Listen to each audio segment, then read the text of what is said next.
అందరికీ నమస్కారం. మనలో చాలామంది సి ప్రోగ్రాం రాస్తున్నప్పుడు దాని ఎగ్జిక్యూషన్ ఫ్లో మన చేతుల్లో ఉంటే బాగుండు అనిపిస్తుంది కదా. ఈరోజు మనం సి ప్రోగ్రామింగ్లోని కంట్రోల్ స్టేట్మెంట్స్ గురించి వివరంగా తెలుసుకుందాం. ముఖ్యంగా లూప్స్ని మనకు కావలసినట్టుగా ఎలా కంట్రోల్ చేయాలో చూద్దాం. రైట్, ఇక మన మొదటి టాపిక్లోకి వెళ్ళిపోదాం.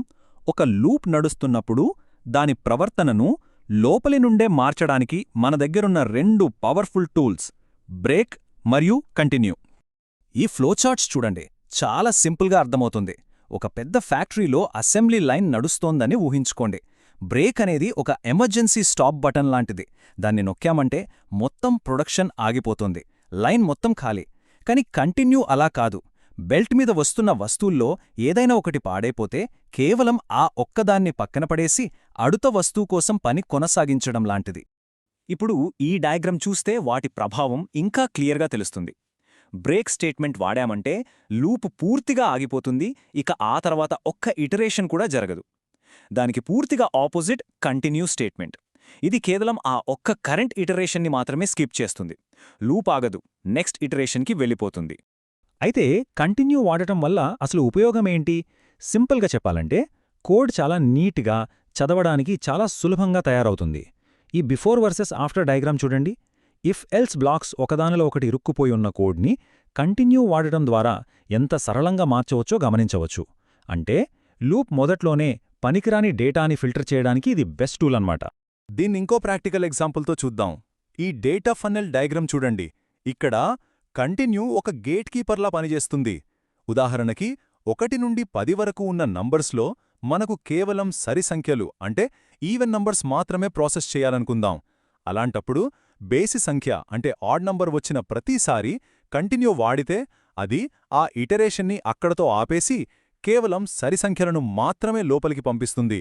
సరే, బ్రేక్ మరియు కంటిన్యూ లూప్ లెవెల్లో చూశాం కదా. ఇప్పుడు కొంచెం పెద్ద స్కోప్లోకి వెళ్దాం.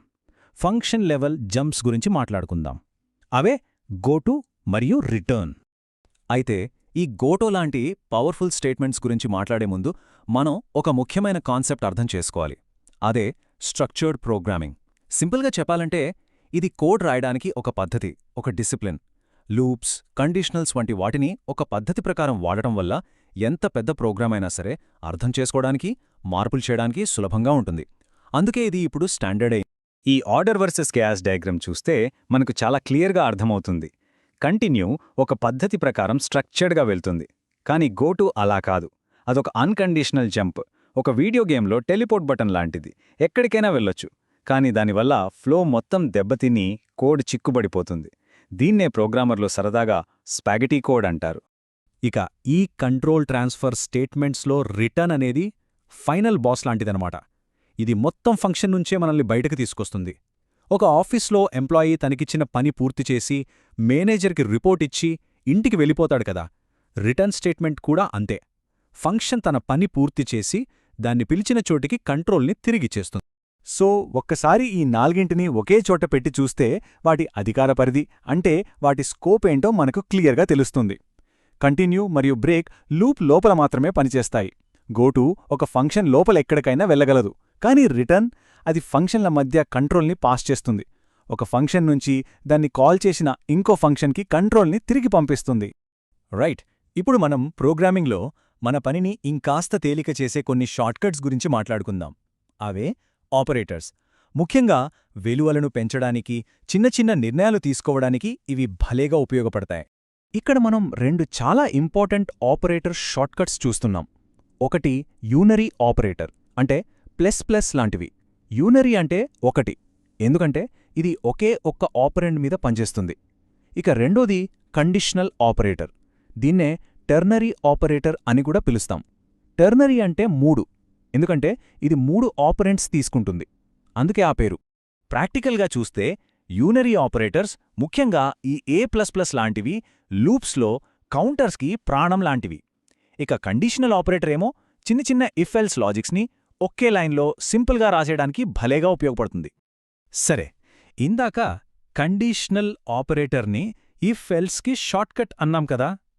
ఇప్పుడు ఆ రెండింటి మధ్య ఉన్న తేడాలని ఇంకాస్త వివరంగా చూద్దాం. ఏ సందర్భంలో ఏది వాడాలో తెలియడం చాలా ముఖ్యం. దీన్ని ఒక టోల్ బూత్తో పోల్చుకోవచ్చు. కండిషనల్ ఆపరేటర్ ఏంటంటే ఫాస్ట్ పాస్ ఉందా? ఉంటే ఈ లైన్లో వెళ్ళండి, లేకపోతే ఆ లైన్లో వెళ్ళండి అని చెప్పడం లాంటిది. చాలా సింపుల్. కానీ ఇఫ్ ఎల్స్ అలా కాదు. అది పెద్ద ఇన్స్ట్రక్షన్ సెట్. లారీ అయితే ఇంత ఫీజు, ఈ గేట్లో వెళ్ళాలి. కార్ అయితే ఇంత, ఈ గేట్లో వెళ్ళాలి. ఇలా చాలా కండిషన్స్ని హ్యాండిల్ చేయగలదు. ఇక్కడ మనం గుర్తుపెట్టుకోవాల్సిన ఒక టెక్నికల్ పాయింట్ ఉంది. కండిషనల్ ఆపరేటర్ ఒక ఎక్స్ప్రెషన్. ఎక్స్ప్రెషన్ అంటే ఏంటి? అది ఎప్పుడూ ఒక వాల్యూని మనకు తిరిగి ఇస్తుంది. అందుకే దాని రిజల్ట్ని మనం వేరే వేరియబుల్కి అప్పగించగలం. కానీ ఇఫ్ ఎల్స్ అనేది ఒక స్టేట్మెంట్.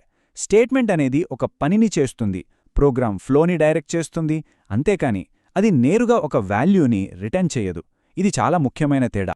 రైట్, ఇక మన చివరి కాన్సెప్ట్కి వచ్చేసాం. అసలు లూప్స్ని కంట్రోల్ చేయడానికి వెనుకున్న 2 మెయిన్ ఫిలాసఫీలేంటో చూద్దాం. కౌంటర్ కంట్రోల్ లూప్స్ అంటే మనకు ఒక పనిని ఖచ్చితంగా ఇన్నిసార్లు చేయాలని ముందే తెలిసినప్పుడు వాడతాం. ఒక క్లిక్ కౌంటర్ లాంటిది. 100 సార్లు క్లిక్ చేశామా ఆగిపోతుంది. రెండవది కండీషనల్ కంట్రోల్ లూప్స్. ఇది ఒక కండిషన్ నిజమయ్యేంతవరకు లేదా ఒక పని పూర్తయ్యేంతవరకు నడుస్తూనే ఉంటుంది. ఒక రైల్వే గేట్ లాగా. రైలు వెళ్ళిపోయేంతవరకు గేట్ మూసే ఉంటుంది కదా, అలా అన్నమాట. సి ప్రోగ్రామింగ్లో వీటికి పర్ఫెక్ట్ ఎగ్జాంపుల్స్ ఉన్నాయి. ఫార్ లూప్ అనేది కౌంటర్ కంట్రోల్డ్కి బెస్ట్ ఎగ్జాంపుల్. సింపుల్గా ఈ పనిని n సార్లు చెయ్యి అని చెప్పడం. అదే వైల్ మరియు డూ వైల్ లూప్స్ ఏమో కండిషనల్ కంట్రోల్డ్ కిందకొస్తాయి. అంటే ఈ కండిషన్ మీట్ అయ్యేంతవరకు పని చేస్తూనే ఉండు అని చెప్పడం. ఈ వీడియోలో ఉన్న కంటెంట్ మీ ఎగ్జామ్ ప్రిపరేషన్కి యూజ్ అయినట్టయితే please like, share and subscribe for more exam preparation related videos. Thank you.